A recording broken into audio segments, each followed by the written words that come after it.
Dadalhin namin yan sa lab para ma-examine kung talagang katawan ni Charlie yan. Mahirap na mag-conclude at this point. Huwag kang mawalan ng pag-asa, Carlito.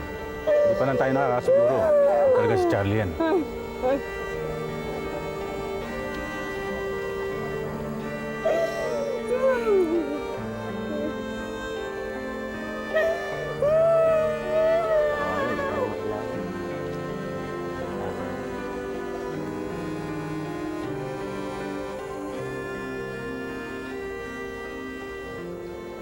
Paano kung si Charlie talaga yung bata? Hindi ko kayang makitang gano'n ang kalagayan ng anak ko. Mamamatay ako. Papatayin ko si Phoebe. Kailangan natin antayin yung resulta ng autopsiya.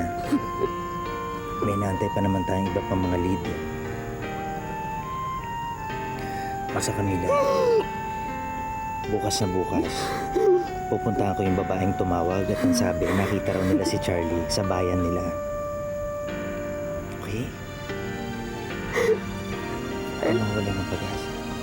Mawalan ako ng pag-asa pero hindi ko alam kung anong merong nagsasabi sa akin na mahal si Charlie. Yun na lang nagpapalakas ng loob ko. Kaya ako lumantapan. Dito lang ako sa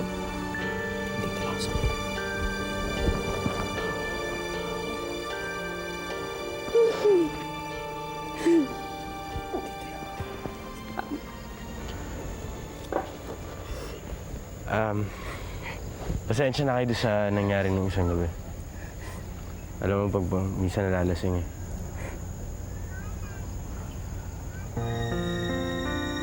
Okay lang.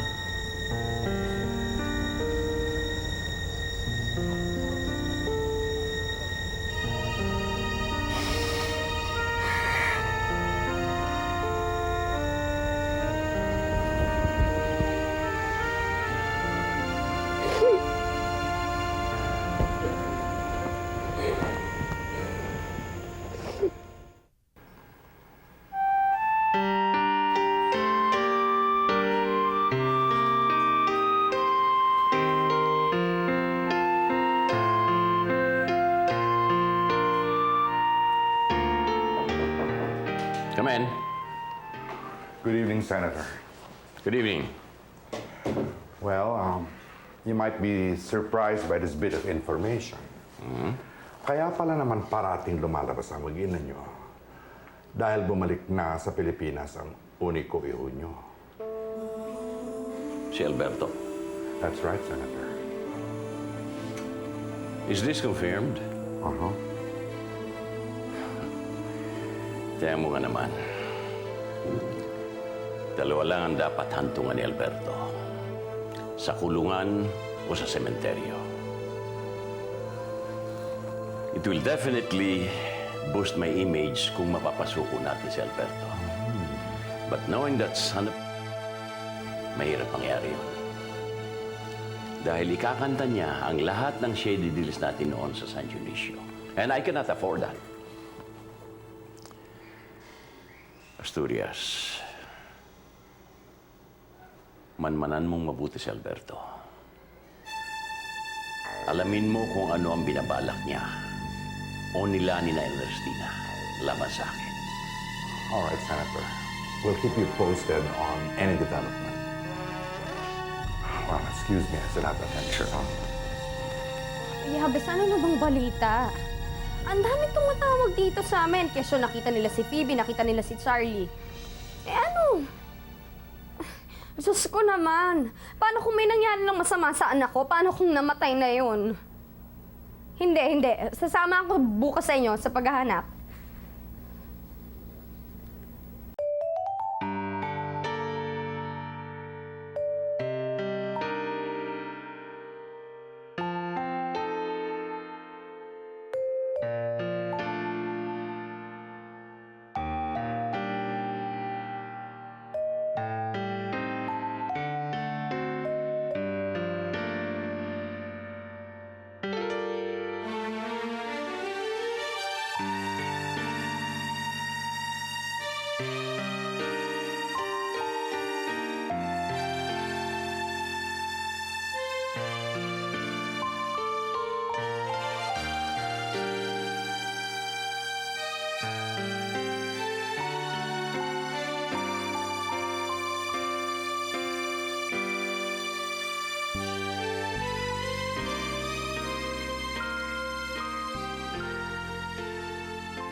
marvelous idea.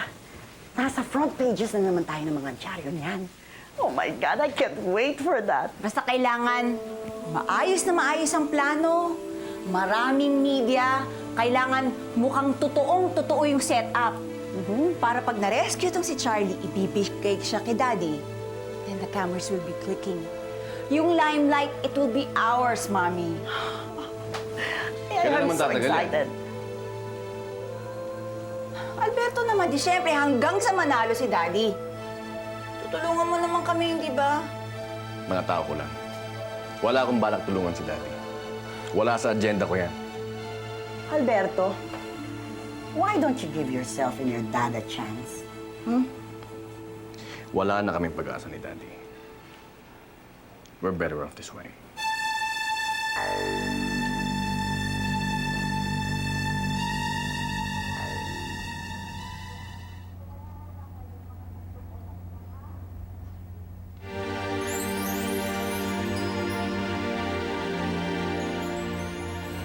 Oo. Eto nga yung batang kasama ni Sedes. Sigurado ho kayo? Oo. Sabi niya, pamangkin daw niya to. Pero nakita ko ito sa TV. Pwede niyo ba kami samahan sa tinitira nila? Ha? Oo, sige.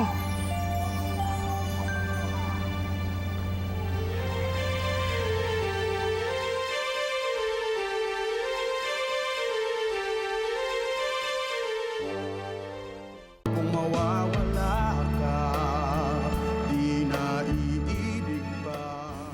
Malapit na tayo. Tulungan po ninyo ako. Tulungan po ninyo ako. Uy, Glenda, hinahanap nila yung bata.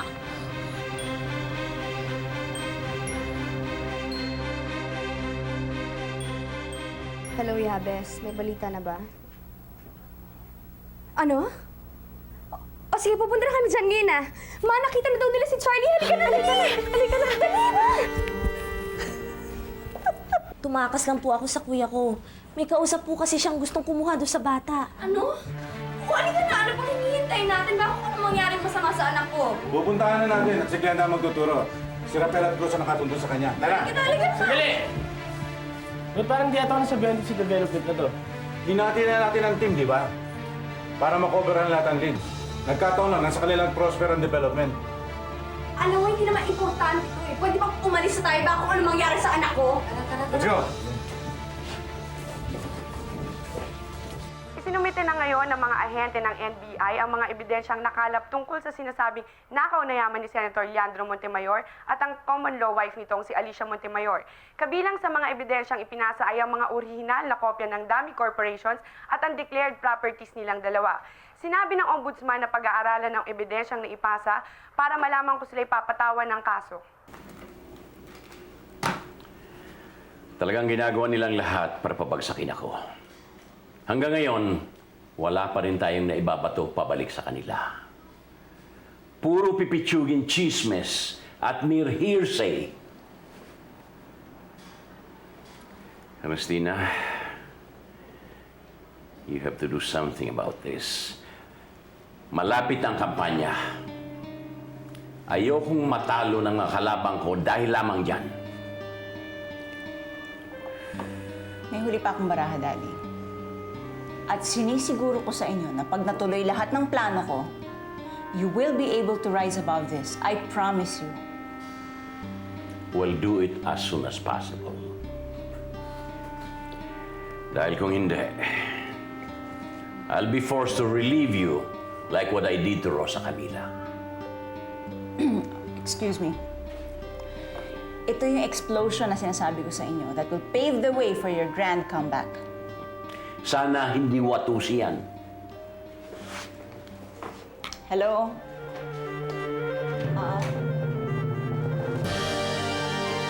Ano problema? Ano? William naman. Ano ba? Hindi pwedeng madiskaril yung plano ko dahil lamang sa mga kapatid mo. Eh, papakukunin yung bata. Ngayon na. Diyan tayo magkita. Bye. Hello? Alberto, kailangan ko yung tao mo. Ngayon na. Padala mo na, please. Bye.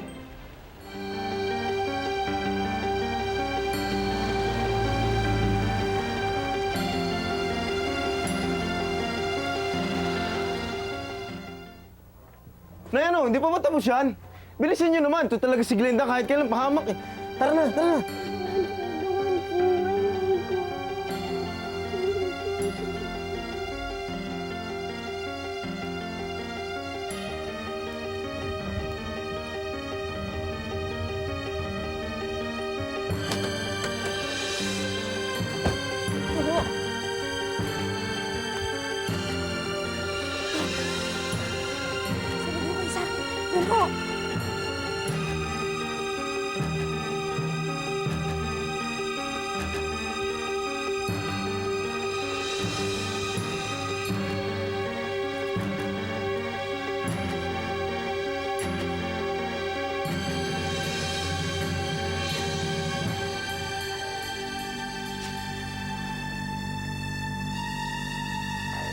Malayo pa ba?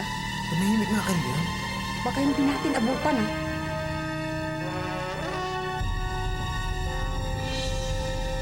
Bilisan mo naman. Bagal, baka maunahan pa tayo eh.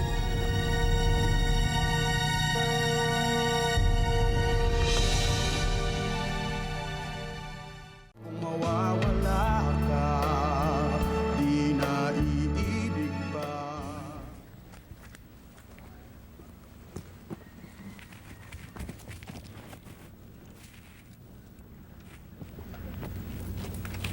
Hanggang dyan na lang kayo. Hindi kayo pwede sumama sa amin.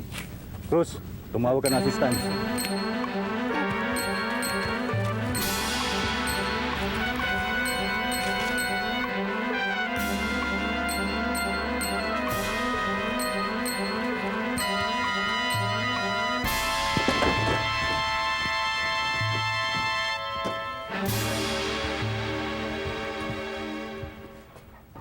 Oh! Eh, wala naman tao eh. Sipatan Charlie? Hindi ba alam kung saan maaaring nagpunta? Hindi ko alam eh, Charlie. Hindi ba talaga alam kung saan sila nagpunta? Sila lang ng nanay ko nagpunta nun eh. Doon ko nga lang nalaman kung anong plano nila para kay Charlie. Ako na ito. Charlie! Nasakala ko ba? Nasakala ko ba?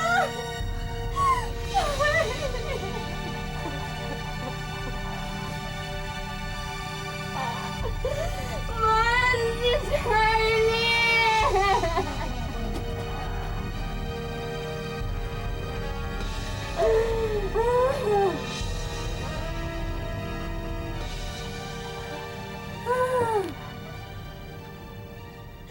Nak, tutulungan naman daw tayo ni Glenda. Pupuntahan natin lahat ng pwede nilang pagtaguan. Ma, paano kung nabenta na si Charlie? Paano kung pinatay na siya ng mga taong siya magigalit sa atin? Anong gagawin? Sinasabi ni Glenda ang babae. Nanak. Kasalukuyang nagkakaroon ng rescue operation sa nawawalang apo ni Senator Leandro Montemayor. Kasama ang ilang operative, natagpuan na nila ang bata at ngayon po ay kukunin na nila ito at tabayanan ng ilang development.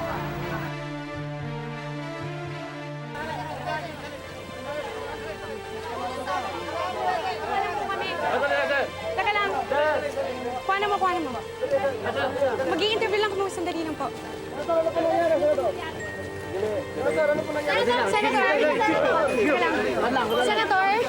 Senator Montemayor, ano po ang masasabi nila?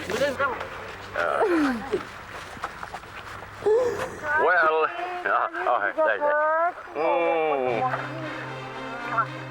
well, like I said before, ako'y tutulong sa paghahanap sa aking apong si Charlie. At hindi naman ako nabigo. Nais kong pasalamatan ng mga taong nakakuha sa kanya at inalagaan naman siya ng gusto.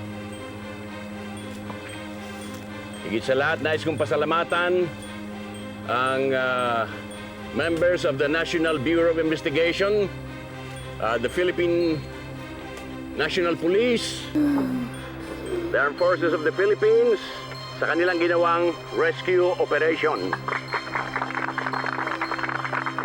My grandson is all right. Come on, Charlie. Wave to the audience. Wave. Well, higit sa lahat, nais kong pasalamatan ang aking asawang si Iluminada, ang aking anak na si Ernestina, sa kanilang taus-pusong pagsuporta sa akin para mapadaling mahanap ang aking apo. Salamat. Maraming salamat sa inyo. Oh, does it hurt?